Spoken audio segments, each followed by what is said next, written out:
നമസ്കാരം. Hema committee report പുറത്തു വന്നതിന് പിന്നാലെ പ്രതികരണവുമായി താരസംഘടനയായ അമ്മയുടെ ജനറൽ സെക്രട്ടറി സിദ്ദിഖ്. റിപ്പോർട്ട് ഏതു തരത്തിലാണ് ബാധിക്കുകയെന്ന് വ്യക്തമായ ധാരണയില്ല. ഏത് കാര്യത്തിലാണ് മറുപടി പറയേണ്ടത് എന്നതിലും ധാരണയില്ല. റിപ്പോർട്ട് വിശദമായി പഠിച്ച ശേഷം എന്താണ് പറയേണ്ടതെന്ന കാര്യത്തിൽ തീരുമാനമെടുക്കും. മറ്റ് സംഘടനകളുമായി ചേർന്ന് ആലോചിക്കേണ്ട കാര്യമാണെന്നും സിദ്ദിഖ് എറണാകുളത്ത് മാധ്യമങ്ങളോട് പ്രതികരിച്ചു. വളരെ സെൻസിറ്റീവായ വിഷയമാണ്. അറിയാതെ ഒരു വാക്ക് പറഞ്ഞാൽ പോലും ഭാവിയിൽ വലിയ പ്രശ്നങ്ങളാണ് ഉണ്ടാവുക. ആർക്കെതിരെയാണ് വിവേചനം, ഏത് രീതിയിലാണ് വിവേചനം, ആരാണ് പരാതിപ്പെട്ടത്, ആർക്കെതിരെയാണ് പരാതി എന്നൊക്കെ വിശദമായി പഠിക്കണമെന്നും സിദ്ദിഖ് പറഞ്ഞു. ഗുരുതരമായ വെളിപ്പെടുത്തലുകളാണ് ഹേമ കമ്മിറ്റി റിപ്പോർട്ടിലുള്ളത്. 233 പേജുള്ള റിപ്പോർട്ടിലെ ചില ഭാഗങ്ങൾ ഒഴിവാക്കിയാണ് റിപ്പോർട്ട് എത്തിയത്. ഇതിൽ ആളുകളുടെ സ്വകാര്യതയെ ബാധിക്കുന്നതും ആളുകളെ തിരിച്ചറിയുന്നതുമായ വിവരങ്ങൾ പൂർണ്ണമായി ഒഴിവാക്കിയിട്ടുണ്ട്. 49-ാം പേജിലെ 96-ാം പാരഗ്രാഫും 81 മുതൽ 100 വരെയുള്ള പേജുകളിലെ ചില ഭാഗങ്ങളും ഒഴിവാക്കിയിട്ടുണ്ട്. 165 മുതൽ 196 വരെയുള്ള പേജുകളിൽ ചില പാരഗ്രാഫുകൾ വെളിപ്പെടുത്തിയിട്ടില്ല. മൊഴികളടക്കമുള്ള അനുബന്ധ റിപ്പോർട്ടും പുറത്തുവിട്ടിട്ടില്ല. മലയാള സിനിമയിലെ പ്രശ്നങ്ങളെക്കുറിച്ച് പഠിക്കാനാണ് റിട്ടയർഡ് ജസ്റ്റിസ് ഹേമ അധ്യക്ഷയായി കമ്മിറ്റിയെ സർക്കാർ നിയോഗിച്ചത്. കമ്മിറ്റിയുടെ റിപ്പോർട്ട് 2019 ഡിസംബർ 31-നാണ് സർക്കാരിന് കൈമാറിയത്. അടിമുടി സ്ത്രീവിരുദ്ധതയാണ് മലയാള സിനിമാ മേഖലയിലുള്ളതെന്ന് റിപ്പോർട്ടിൽ പറയുന്നു. നടിമാരെ ചൂഷണം ചെയ്യുന്നവരിൽ പ്രമുഖ നടന്മാരുമുണ്ട്. മലയാള സിനിമയിൽ കാസ്റ്റിംഗ് കൗച്ച് ഉള്ളതായി നടിമാർ മൊഴി നൽകിയിട്ടുണ്ട്. വഴിവിട്ട കാര്യങ്ങൾ ചെയ്യാൻ നിർമ്മാതാക്കളും സംവിധായകരും നിർബന്ധിക്കുന്നുവെന്നും ഒന്നിലധികം നടിമാരാണ് മൊഴി നൽകിയത്.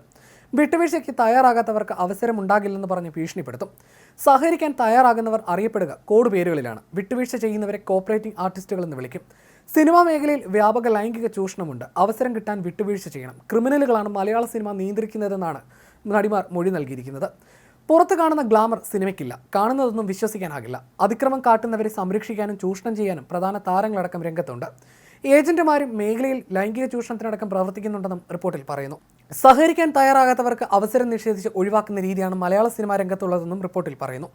ലൈംഗിക ചൂഷണത്തിനെതിരെ പരാതിപ്പെട്ടാൽ പ്രത്യാഘാതം ഗുരുതരമായിരിക്കുമെന്നും ഭീഷണിപ്പെടുത്താറുണ്ടെന്നും മൊഴികളുണ്ട്. വഴിമാറിപ്പോവുക, നിലനിൽക്കണമെങ്കിൽ ചൂഷണത്തിന് വിധേയരാവുക എന്ന നിലയാണെന്നും പറഞ്ഞ റിപ്പോർട്ടിൽ വെളിപ്പെടുത്തലുകൾ കേട്ട് ഞെട്ടിയെന്നും ഹേമ കമ്മീഷൻ വ്യക്തമാക്കിയിട്ടുണ്ട്. ഷൂട്ടിംഗ് സെറ്റുകളിൽ മദ്യവും ലഹരി മരുന്നും കർശനമായി വിലക്കണമെന്ന് റിപ്പോർട്ടിൽ ആവശ്യപ്പെടുന്നു. സിനിമയിൽ പ്രവർത്തിക്കുന്ന വനിതകൾക്ക് നിർമ്മാതാവ് സുരക്ഷിതമായ താമസ യാത്രാ സൗകര്യങ്ങൾ നൽകണം. ക്രിമിനൽ പശ്ചാത്തലമുള്ളവരെ ഡ്രൈവർമാരായി നിയോഗിക്കരുത്. വനിതകളോട് അശ്ലീലം പറയരുത്.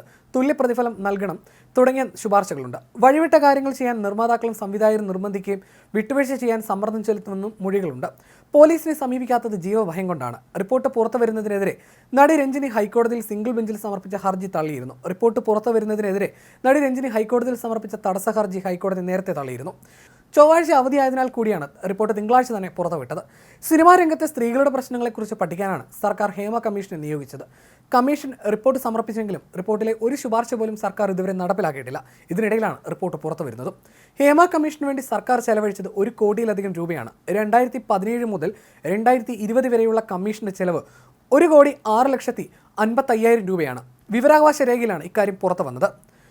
നടി ആക്രമിക്കപ്പെട്ട സംഭവത്തിന് ശേഷം സിനിമാ മേഖലയിലെ വനിതാ കൂട്ടായ്മയായ WCC മുഖ്യമന്ത്രിയെ നേരിൽ കണ്ട് നിവേദനം നൽകിയതിന് പിന്നാലെയാണ് സിനിമാ മേഖലയിലെ സ്ത്രീകളുടെ തൊഴിൽ സാഹചര്യം പഠിക്കുന്നതിന് സർക്കാർ കമ്മീഷനെ രൂപീകരിച്ചത്.